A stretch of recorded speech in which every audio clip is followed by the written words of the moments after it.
স্বাধীনতার ৫৪ বছরেও দেশ বৈষম্যমুক্ত না হওয়ায় হতাশ ৭১-এর বীর মুক্তিযোদ্ধা তরিকুল ইসলাম। তিনি মনে করেন, দেশকে দুর্নীতিমুক্ত করে সুশাসন প্রতিষ্ঠা করা গেলেই প্রকৃত মুক্তি মিলবে। আরটিভির সঙ্গে একান্ত আলাপে এসব কথা বলেন এই বীর যোদ্ধা। আরও জানাচ্ছেন আতিকুল ইসলাম শাকিল।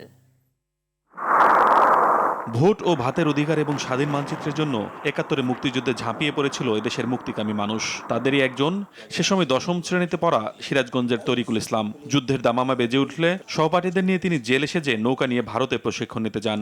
বাহাদুরাবাদ ঘাটে যা আমরা পাকিস্তানি আর্মিদের কবলে পড়েছিলাম, তো আমরা জাল জালি নিয়ে আমরা তখন নামিয়ে পড়লাম ওই চরের ভিতর নামলে মাছ ধরার জন্য।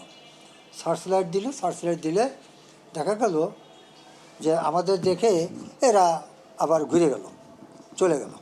সেখান থেকে দেশে ফিরে যমুনা বিধৌত সিরাজগঞ্জ মুক্ত করাতে যুদ্ধে নেমে পড়েন তিনি। বেশ কয়েকটি স্থানে যুদ্ধের পর গাজীপুরের সম্মুখ যুদ্ধেও তরিকুল অক্ষত থাকলে প্রাণ দিতে হয় সহযোদ্ধাদের, যা তাকে তাড়িয়ে বেড়ায় এখনো। আমার ডান পাশে মারা গেছে, আমার এমনিতে হয় চান, আর আমার ডান পাশে আর একজন আহত হইল, আমজাদ হোসেন, তার এইখানে গুলি লাগলো।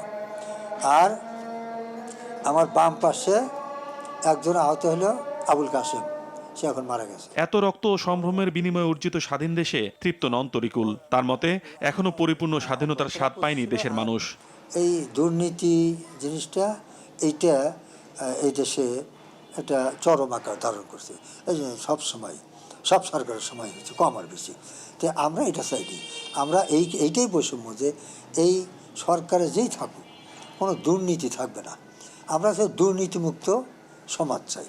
যমুনার চরাঞ্চলে প্রথম বাংলাদেশের পতাকা ওড়ানো মুক্তিযোদ্ধা তরিকুলের আশা হয়তো সেদিন খুব বেশি দূরে নয়, যেদিন দুর্নীতিমুক্ত হবে দেশ, নিশ্চিত হবে সুশাসন, পরিপূর্ণ স্বাধীনতার স্বাদ উপভোগ করবে জনগণ।